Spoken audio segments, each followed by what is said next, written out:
بسم اللہ الرحمن الرحیم۔ رسپیکٹڈ ویورز، السلام علیکم۔ چلتے ہیں آج کی کہانی کی طرف۔ بنی اسرائیل کون؟ دوپہر مایوس ہو کر رخصت ہو رہی تھی اور شام دھیرے دھیرے مارگلا کی پہاڑیوں سے نیچے سرک رہی تھی۔ گرم دوپہر کے بعد اسلام آباد کی شام کی اپنی ہی خوبصورتی، اپنا ہی سکھ ہوتا ہے۔ میری بچپن کی عادت ہے کہ میں پریشانی یا ٹینشن میں کسی پارک میں چلا جاتا ہوں، ایک دو چکر لگاتا ہوں اور پھر کسی بینچ پر چپ چاپ بیٹھ جاتا ہوں۔ وہ بینچ میری ساری ٹینشن، میری ساری پریشانی چوس لیتا ہے اور میں ایک بار پھر تازہ دم ہو کر گھر واپس آ جاتا ہوں۔ میں اس دن بھی شدید ٹینشن میں تھا۔ میں نے پارک کا چکر لگایا اور سر جھکا کر بینچ پر بیٹھ گیا۔ تھوڑی دیر بعد ایک نیم خواندہ پٹھان کسی سائڈ سے آیا اور بینچ پر میرے ساتھ بیٹھ گیا۔ وہ خاموش نہیں بیٹھ سکتا تھا، چنانچہ اس نے مجھے بار بار انگیج کرنا شروع کر دیا۔ وہ کبھی آٹے کی مہنگائی کا ذکر کرتا تھا، کبھی ٹرانسپورٹ کے کرایوں کا رونا روتا تھا اور کبھی لوگوں کے غیر اسلامی لباس پر تبصرے کرتا تھا۔ میں تھوڑی دیر اس کی باتیں سنتا رہا، لیکن جب بات ہاتھ سے نکل گئی تو میں نے جیب سے تھوڑے سے روپے نکالے اور اس کے ہاتھ پر رکھ دیا۔ وہ تھوڑی دیر تک حیرت سے نوٹوں کو دیکھتا رہا، پھر اس نے کہکا لگایا، نوٹ واپس میرے ہاتھ پر رکھے اور بولا، آپ لوگوں کا بڑا المیہ ہے، آپ دوسروں کو بھکاری سمجھتے ہیں۔ آپ کا خیال ہوتا ہے کہ آپ کے ساتھ اگر کوئی غریب شخص بات کر رہا ہے تو اس کا صرف ایک ہی مقصد ہے، وہ آپ سے پیسے لینا چاہتا ہے۔ بابو صاحب، مجھ پر اللہ کا بڑا کرم ہے۔ چوکیداری کرتا ہوں، روٹی اوپر والا مالک دے دیتا ہے اور خرچے کے پیسے نیچے والے مالک سے مل جاتے ہیں۔ میں بس آپ کو پریشان دیکھ کر آپ کے پاس بیٹھ گیا تھا۔ میرا والد کہتا تھا پریشان آدمی کو حوصلہ دینا بہت بڑی نیکی ہوتی ہے۔ چنانچہ میں جہاں کسی کو پریشان دیکھتا ہوں میں اس کے پاس بیٹھ جاتا ہوں۔ میری حیرت شرمندگی میں بدل گئی اور میں اس سے معافی مانگنے لگا۔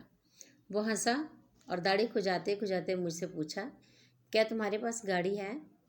میں نے چند لمحوں تک اس سوال پر غور کیا اور پھر جواب دیا، ہاں 3-4 ہیں۔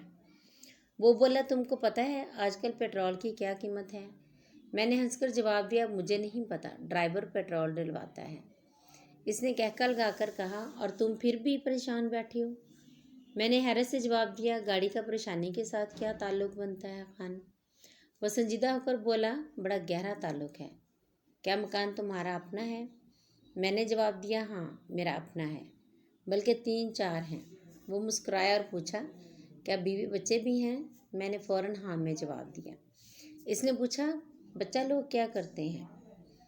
میں نے جواب دیا، بیٹے اپنا کاروبار کرتے ہیں اور بیٹیاں پڑھ رہی ہیں۔ اس نے پوچھا، اور کیا تمہاری بیگم صاحبہ کی صحت ٹھیک ہے؟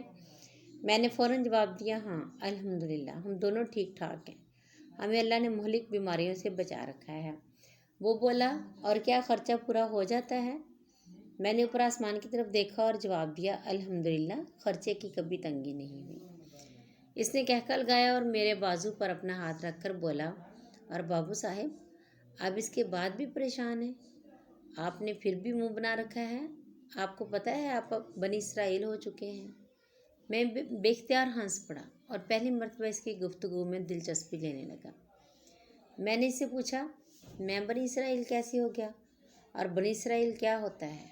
وہ سنجیدگی سے بولا، آپ اگر قرآن مجید پڑھیں تو اللہ تعالیٰ بار بار بنی اسرائیل سے کہتا ہے، میں نے تمہیں یہ بھی دیا، وہ بھی دیا، ملک بھی دیا، کھیت بھی دیے، دشمنوں سے بھی بچایا، تمہارے لیے آسمان سے کھانا بھی اتارا، باغ اور مکان بھی دیے، عورتیں اور بچے بھی دیے، اور غلام اور کنیزیں بھی دی، مگر تم اس کے باوجود ناشکری ہوگے، تم نے اس کے باوجود میرا احسان نہیں مانا۔ ہمارے مولوی صاحب کہتے ہیں کہ ساری نعمتوں کے بعد بھی جب کوئی شخص اللہ تعالیٰ کا شکر ادا نہیں کرتا، وہ اس کے احسان یاد نہیں کرتا، تو وہ بنی اسرائیل ہو جاتا ہے، اور پھر اللہ تعالیٰ اسے بنی اسرائیل کی طرح ذلیل کرتا ہے۔ وہ سب کچھ ہوتے ہوئے بھی سکون اور امن سے محروم ہو جاتا ہے، اور آپ بھی مجھے بنی اسرائیل محسوس ہو رہے ہیں۔ آپ کے پاس اللہ کی دی ہوئی تمام نعمتیں موجود ہیں، مگر آپ کے ان سب کے باوجود بینچ پر اداس بیٹھے ہیں۔ مجھے آپ پر ترس آ رہا ہے۔ مجھے جھٹکا سا لگا اور میں شرمندگی اور خوف سے اس کی طرف دیکھنے لگا۔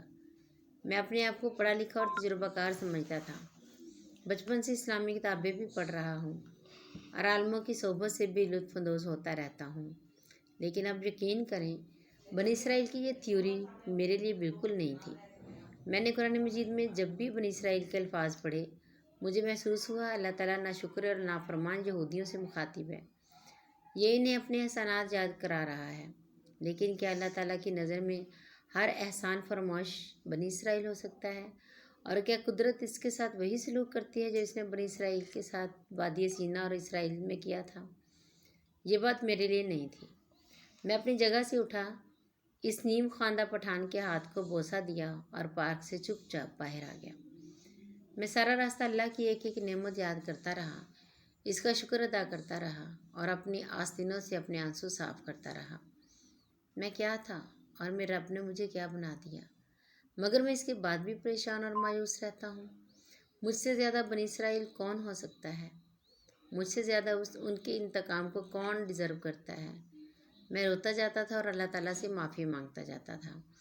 اس نے مجھے اپنے اس شاندار ترین وقت میں پیدا کیا جس میں دنیا کے تمام ناممکنات ممکن ہو چکے ہیں۔ پوری دنیا کا علم موبائل فون کی اسکرین میں اکٹھا ہو چکا ہے۔ آپ گوگل پر ٹائپ کریں اور آپ کی ٹائپنگ مکمل ہونے سے پہلے آپ کے سوال کے تمام ممکنہ جواب اسکرین پر موجود ہوتے ہیں۔ دنیا نے کرونا جیسی وبا 2 سال میں صفحہ ہستی سے مٹا دی۔ 8 مہلک بیماریاں بچپن میں ویکسین دے کر ختم کر دی جاتی ہیں۔ دنیا میں اب نئے دل، پھیپھڑے، گردے اور جگر لگائے جا رہے ہیں۔ ڈاکٹرز نے پچھلے سال ایک شخص کا گردن سے اوپر سے سر بدل دیا۔ 4 دن پہلے اسرائیل میں ایک نوجوان کا کٹا ہوا سر دوبارہ لگا دیا گیا۔ انسان آج ماں کے پیٹ میں موجود بچے کے دل کا بائی پاس آپریشن کر دیتا ہے اور وہ بچہ وقت پر صحت مند پیدا ہوتا ہے۔ آج کی دنیا تمام انسانوں کے لیے کھلی ہوئی ہے۔ آپ ترقی کرنا چاہیں تو آپ بے شک کھرب پتی بن جائیں، آپ کو کوئی نہیں روک سکے گا۔ آپ دنیا کے آخری کونے میں جانا چاہیں آپ چلے جائیں گے۔ آپ 70 سال کی عمر میں PhD کرنا چاہیں آپ کر لیں گے، اور آپ آج سیاہ فام یا انڈین ہوتے ہوئے بھی امریکہ اور برطانیہ کے حکمران بن سکتے ہیں۔ اللہ نے مجھے اپنے اس شاندار زمانے میں پیدا کیا۔ اس نے مجھے حادثوں اور بیماریوں سے بھی بچائے رکھا۔ اس نے مجھے بے انتہا رزق بھی دیا، اولاد کی نعمت بھی دی، عزت اور شہرت بھی عنایت کی، ملک اور مکان بھی دیا اور خدمت کرنے والے لوگ بھی دیے، اور مجھے بے لوث دوستوں سے بھی نوازا۔ مگر میں اس کے باوجود بھی پریشان رہتا ہوں اور بے آرام بھی۔ لہٰذا مجھ سے بڑا بنی اسرائیل کون ہے؟ مجھے بنی اسرائیل سے متعلق آیات یاد آ رہی تھیں اور میں بار بار اپنے آپ سے کہہ رہا تھا، تم میں اور ان لوگوں میں کیا فرق ہے؟ وہ بھی اللہ کے احسان بھول گئے تھے اور تم بھی۔ وہ بھی ناشکرے تھے اور تم بھی۔ وہ بھی مزید کی دوڑ میں باز نہیں آ رہے تھے اور تم بھی۔ وہ بھی اللہ کے نافرمان تھے اور تم بھی۔ لہٰذا پھر تمہارے ساتھ وہ سلوک کیوں نہ ہو جو بنی اسرائیل کے ساتھ ہوا تھا؟ وہ سینا کے صحرا میں بھٹک بھٹک کر مر گئے تھے، اور تم بھی۔ اور تم میں اور ان میں آخر میں کیا فرق تھا؟ میں نے اللہ سے معافی مانگی، توبہ کی اور شکوے کو شکر سے بدل دیا۔ اب یقین کریں میں اس دن سے ایک مکمل مختلف انسان ہوں۔ اداسی اور پریشانی سے سر سے بالوں کی طرح غائب ہو چکی ہے، اور سامنے وسیع نیلا آسمان اور تا حد نظر پھیلا ہوا سبزہ ہے، اور اللہ تعالیٰ کے معجزوں کی نہ ختم ہونے والی وادیاں ہیں۔ بے شک ہم اللہ کی کون کون سی نعمتوں کو جھٹلائیں گے، اور واقعی ہی اللہ تعالیٰ نے سورۃ رحمان میں صحیح فرمایا ہے کہ فَبِأَيِّ آلَاءِ رَبِّكُمَا تُكَذِّبَانِ، بے شک تم اپنے رب کی کون کون سی نعمتوں کو جھٹلاؤ گے۔